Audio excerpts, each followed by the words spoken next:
If I don't see it, it doesn't exist. Hi, my name is John, and 8 years ago I was diagnosed with ADHD. I am here to help you. So let's go.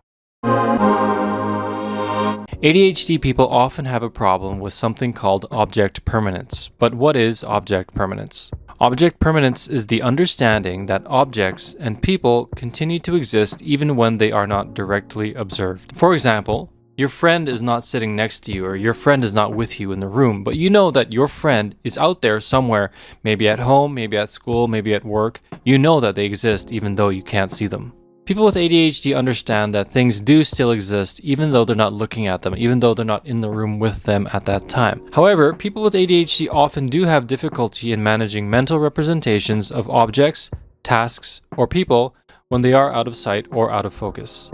So for a lot of ADHD people, out of sight often means out of mind, and this can manifest in many different ways. Here are some examples. Forgetting tasks or objects. Items or tasks that are not immediately visible or on hand may be forgotten. Difficulty with relationships. People with ADHD may struggle to maintain connections with people that they don't regularly see or communicate with. Struggles with long-term goals. Long-term projects or goals may fade into the background without regular prompts or reminders.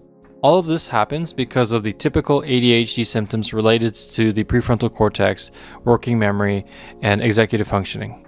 So for example, working memory. Working memory helps us hold and manipulate information temporarily. People with ADHD often have impaired working memory, making it hard to retain information about things not in their immediate surroundings. Also, hyperfocus and attention regulation. ADHD is characterized by inconsistent attention. While some things may capture intense focus, other things are easily overlooked or forgotten if they are not immediately engaging. Also, time blindness. Individuals with ADHD may have difficulty perceiving the passage of time, leading to a lack of awareness of how long something has been out of sight or when they last interacted with it. So how can we manage this? There's a lot of ways we can manage this, and here's some examples of how. Number 1, visual and physical reminders.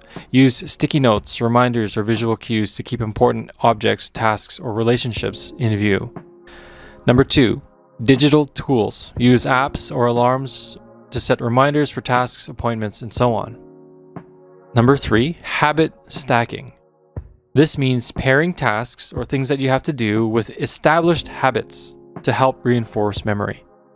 So what this means is if you have something that you do regularly or routinely, such as making your bed in the morning, or brushing your teeth in the morning, or washing your hands when you come home, pairing the task that you have to do with that habit can help you remember it. Number 4, accountability partner.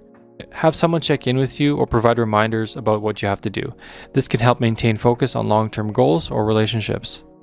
And finally, therapy and medication. CBT strategies and ADHD medication can help improve focus and working memory, reducing the impact of these challenges. As an ADHD person, I have problems with this object permanence issue as well. I tend to forget about my relationships. I forget to reach out to my friends, to my family, and I can go months without talking to people who are important to me. And from their perspective, they think that, I'm ignoring them, I'm not paying attention to them, maybe I don't care about them. But from my perspective, it's just that, I forgot. I have time blindness, I have memory issues, and that's why I have difficulty, remembering that they exist. Hopefully with this video, you've learned something and that these insights can help you. Thank you very much.